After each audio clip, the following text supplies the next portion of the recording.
గజం కేవలం 23,000 రూపాయలతో 165 గజాల భూమి కేవలం 38 లక్షలు మాత్రమే. ఆర్మీ జవాన్ చనిపోవడం చాలా బాధాకరం అండి. ఒక చైనా మాంజా దారం వల్ల ఒక కుటుంబంలో ఈరోజు ఇంత తీవ్రమైన విషాదం, కుటుంబంలో కాదు ఈరోజు విశాఖలోనే ఇది పండగ పూట ఒక తీవ్రమైన విషాద ఘటన. సంక్రాంతి పండగ రోజు ఇలాంటి విషాద ఛాయలు మా పెద్దవాళ్ళ గ్రామమే కాకుండా అటు మా బంధుత్వం ఉన్న మద్దిరిపాలెం నుంచి కంచరపాలెం, రాసవానిపాలెం, నక్కవానిపాలెం గ్రామాల్లో కూడా విషాదాలు చోటు చేసుకున్నాయి. ప్రతి సంవత్సరం సెంటిమెంట్గా చేసుకున్న పండగ ఈరోజు ఈ విషాద చావు వెనకతల మీ అందరం కూడా నడిచి కదిలి రావాల్సిన పరిస్థితి ఆ చైనా మాధ్యం దారం చోటు వల్ల మా కుటుంబాలకు చెందిన వ్యక్తి చనిపోవడం చాలా బాధాకరం. ఇలాంటి చైనా మాధ్యం లాంటి దారాల్లో ఎక్కడ కూడా అమ్మకానికి కూడా లేకుండా దీనికి ఒక జీవో చట్టం తీసుకొచ్చి మా పిల్లలే కాకుండా ఎవరు కూడా ఇలాంటి విషయాల్లో ఇలాంటివి కూడా ఎక్కడ దొరకని విధంగా చట్టపరమైన చర్యలు తీసుకొని గట్టిగా దీన్ని బ్యాన్ చేయాల్సిందిగా మా గ్రామం తరపు నుంచి, మా విశాఖపట్నం జిల్లాలో ఉన్న మిగతా మా కుటుంబీకులు గ్రామాల నుంచి ప్రభుత్వాలని మేము వేడుకుంటున్నాం. సార్, ఇప్పటి వరకు అనేక ప్రమాదాల్లో ప్రాణాలు విడవటం మనం చూసాం. రోడ్డు ప్రమాదము, లేకపోతే ఆరోగ్యపరమైన సమస్య. కానీ ఇక్కడ నిర్లక్ష్యం కనబడుతోంది. కానీ ఎవరు తప్పిదమో కూడా తెలీదు. అంటే పండగ అనేటప్పటికీ, సంక్రాంతి పండుగ అనేటప్పటికీ పతంగులు ఎగరవేయటం అదొక ఆనందం. కానీ ఒక నిర్లక్ష్యం ఏదైతే ఉందో, ఈ మాంజా దారం వాడకూడదు అని తెలిసినప్పటికీ కూడా కొంతమంది వాడటం, ఇప్పటికీ కూడా విచ్చలవిడిగా పండగలు వస్తే చాలు మాంజా దారం అనేది మార్కెట్లో దొరుకుతోంది. మనకు తెలియలేనివి ఎలాంటి ఎన్నో, అంటే మనుషులు ప్రాణం తీసే సంఘటన ఇప్పుడు వెలుగులోనికి వచ్చింది. ఆకాశంలో ఎగురుతున్న పశుపక్షాదులు మనం చూస్తూ ఉన్నాం, వాటికి తగలటం కానీ ఇట్లా చాలా చూసాం ఇలాంటి సంఘటనలు. మీరేం చెప్పాలనుకుంటున్నారు? మేము కూడా ఈ పతాకాలు ఎగరేసాం. మామూలుగా ఉండే దారంతో సరదాగా మేము పండగలు చేసుకునే వాళ్ళం, కానీ ఇలాగ ప్రాణాల మీదకి తీసుకొచ్చే దారాలతో మేము ఎప్పుడు కూడా ఆనందపడలేదు. మేము చాలా ఇంతకంటే ఎక్కువగా ఆనందం ఎంజాయ్మెంట్ చేసాం. కానీ మేము ఇప్పుడు కూడా ఇలాంటి వాటి మీద ఆనందం అన్నది ప్రాణం పోగొట్టుకునేంత ఆనందపడడం అయితే మాత్రం మాకైతే కానీ భవిష్యత్తులో ఇలాంటివి పునరావృతం కాకుండా ఉండాలని చెప్పి మేము మా గ్రామం తరపు నుంచి వేడుకుంటున్నాం. నిజంగా వీళ్ళెవ్వరికీ అసలు మాటలు రావటం లేదు. పండగ అంటే ఒక ఆనందం, పండగ అంటే నలుగురితో కలిసి సరదా పంచేది. కానీ ఈరోజు వద్దు అని పని చేయటం వల్ల, ఆ నిర్లక్ష్యం వల్ల, ఒకరి సరదా వల్ల మరొకరి ప్రాణం తీయడమే కాదు, ఈరోజు ఒక ఊర్లోనే విషాదం నెలకొన్న సంఘటన ఈ ఆర్మీ జవాను మృతితో మనకి తెలుస్తోంది. పెద్ద ఎత్తున ఇప్పుడు పెద్ద ఆయన చెప్పినట్టు ఆ ఒక్క ఊరు పెదవాల్తేరే కాదు, అక్కడ ఉన్నటువంటి రిలేషన్స్ కానీ, ఎక్స్ ఆర్మీ మ్యాన్స్ కానీ, ఆయనతో పనిచేసిన వాళ్ళు కానీ ఒక్కొక్కరు కదిలి వచ్చి ఆయనకైతే ఘనమైన నివాళులు అర్పిస్తున్నారు. ఈరోజు పండగ అనేది కూడా పక్కన పెట్టేశారు. కానీ ఒక కుటుంబం, ఒక ఆర్మీ జవాను కుటుంబం, అది కూడా ఆ కుటుంబంలో 4 తరాల నుంచి దేశానికి సేవ చేసే సైనికులే వాళ్ళంతా.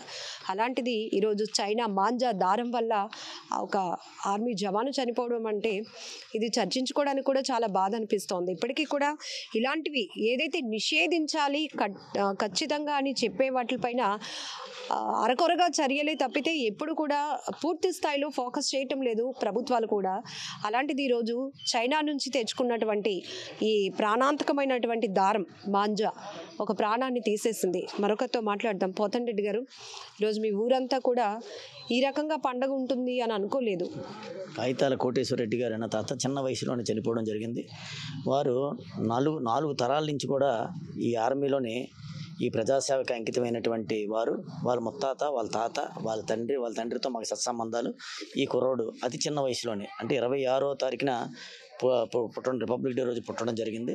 అతి చిన్న వయసు, 30 సంవత్సరాలు, 2 పిల్లలు, ఒక పాప బాబు. మొన్నే ఒక పాప కూడా జన్మించడం జరిగింది. ఈరోజు మా పెదవాళ్ళ గ్రామంలోనే మా గ్రామస్తులతో పాపండా యువకులు కూడా, ఎందుకంటే మా పెదవాళ్ళ మిలిటరీ వాళ్ళకి పెట్టినట్టు పేరు. ఎందుకంటే చాలామంది ఈ పరిసర ప్రాంతాల్లో మద్దిరిపాలెం, రాసవానిపాలెం, నెక్కవానిపాలెం, పెదవాళ్ళతోని మిలిటరీ వాళ్ళు చాలా ఎక్కువ, దేశ సేవలకు చాలా ఎక్కువ.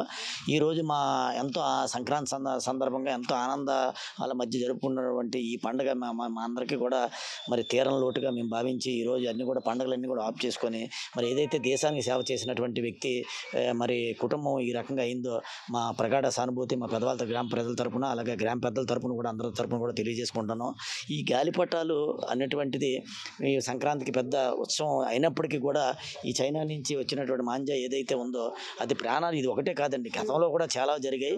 దీన్ని బ్యాన్ చేయాలని మరి మన ప్రభుత్వాలు గోసపెడతా ఉన్నాయి. మరి భారత ప్రభుత్వం కానీ ఇటు స్టేట్ గవర్నమెంట్లు కూడా అనుకున్నప్పటికి కూడా ఆ కార్యాచరణ జరగడం లేదు. ఆ కార్యాచరణ జరిగే విధంగా, ఎందుకంటే ఇక్కడ కూడా గాలిపటాలు ఎగరేస్తాం కానీ ఇక్కడ మాత్రం మన విశాఖపట్నంలో ఎప్పుడు కూడా ఆ రకమైనటువంటి పూత పూసి వాడడం ఎప్పుడు సాధారణంగా వేసుకున్న బీచ్లో చాలా చక్కగా చేసుకుంటాం. అటువంటిది మరి అటువంటి ఆ ప్రాంతంలో అలా జరగడం చాలా దురదృష్టకరమైన సంఘటన. ఈ సంఘటన మేము చాలా బాధపడుతున్నాం. ఆ కుటుంబానికి ఆ భగవంతుడు మా 14 గ్రామాలు ఎలవేలిపోయిన పొలం తల్లి ఆశీస్సులు ఆ కుటుంబం మీద మరి వేరే రకంగా ఉండాలని మరి కోరుకుంటూ ఆ ధైర్య సాహసాలు కూడా భగవంతుడు వాళ్ళ కుటుంబానికి కల్పించాలని మేము కోరుతా ఉన్నాం. వారికి మిలిటరీ పరంగా వాళ్ళకి రావాల్సిన అధికారులు అందరూ వచ్చారు, సైనిక అధికారులు అందరూ వచ్చారు. ఆ గౌరవ వందనం ఎలాగ ఇవ్వాలో మరి అంత చాలా చక్కగా ఇచ్చారు. ఈరోజు కుర్రోళ్ళు కూడా అది చూసి అంటే మిలిటరీ అంటే ఈ రకంగా ఉంటుందా, ఈ యొక్క గౌరవ మర్యాదలు దొరుకుతాయి అనేది కూడా మరి చాలామంది తెలుసుకున్నారు. ఈ రకమైనటువంటి సంఘటన చాలా జరగడం మా పెద్దవాళ్ళ గ్రామం చాలా దురదృష్టంగా మేము భావిస్తూ ఉన్నాం. ఏదేమైనా చాలా బాధాకరమైన ఘటన. ఎందుకంటే పండగ అనేది ఆనందమే ఇవ్వాలి తప్పితే ఇలా విషాదాన్ని అయితే నింపకూడదు. ఇప్పటికే మీకు తెలుసు, నిన్న విశాఖలో కైట్ ఫెస్టివల్ కూడా పెద్ద ఎత్తున జరిగింది. అయితే పోలీసులు మాత్రం ఎక్కడికక్కడే అలర్ట్ చేస్తూ మాంజా దారం ఎవరైనా వాడారంటే ఇమీడియట్గా మిమ్మల్ని అదుపులోనికి తీసుకుంటామని హెచ్చరించారు. సో ఆ రకంగా పండుగలు, సెలబ్రేషన్స్ కూడా ఆనందోత్సవాల మధ్య ఆహ్లాదకర వాతావరణంలో జరుగుతున్నాయా లేదా అనే ఫోకస్ కూడా చాలా ఇంపార్టెంట్. సో నిన్నైతే మేము చెప్తున్నాం కదా, మేము కూడా కవరేజ్కి వెళ్ళడం జరిగింది. విశాఖలో కైట్ ఫెస్టివల్స్ పెద్ద ఎత్తున నార్త్ ఇండియన్స్, మార్వాడీస్ వాళ్ళ ఆధ్వర్యంలో జరిగాయి. అయితే ఎక్కడైనా మాంజా దారం కానీ వాడారనుకోండి, కనిపించినా ఇమ్మీడియట్గా వారిపై యాక్షన్ తీసుకుంటామని పోలీసులు ఒక ఫోకస్ పెట్టారు స్ట్రాంగ్గా. కానీ ఈ సంఘటన మాత్రం హైదరాబాద్లో జరగటం చాలా చాలా చాలా బాధాకరం. ఆయన తన విధులు ముగించుకొని మరి కాసేపట్లో ఆయన క్వార్టర్స్కు చేరుకుంటారు అనే క్రమంలోనే లంగర్ హౌస్, ఇంద్రారెడ్డి ఫ్లైఓవర్ పైన 2 వీలర్ పై వెళ్తున్నటువంటి ఆర్మీ జవాన్ కాగితాల కోటేశ్వరరెడ్డి గారి మెడకి ఈ మాంజా దారం చుట్టుకొని ఆయన చనిపోవడం జరిగింది. ఏదేమైనా చాలా బాధాకరమైన ఘటన. ఆయనకి భార్య, ఒక కూతురు కూడా ఉన్నారు. తన తండ్రి కన్నీటి ఆవేదన మీ అందరూ కూడా సుమన్ టీవీతో ఆయన మాట్లాడుతూ ఈ దారం ఇకపై నిషేధించాలి, ఇలాంటి ఘటనలు ఇంకెప్పుడు జరగకూడదు. ఇప్పటి వరకు కాదు, గతంలో కూడా మనం చూసాం. ఇవి పశు పక్షాదులకు కూడా హాని చేస్తున్నాయి.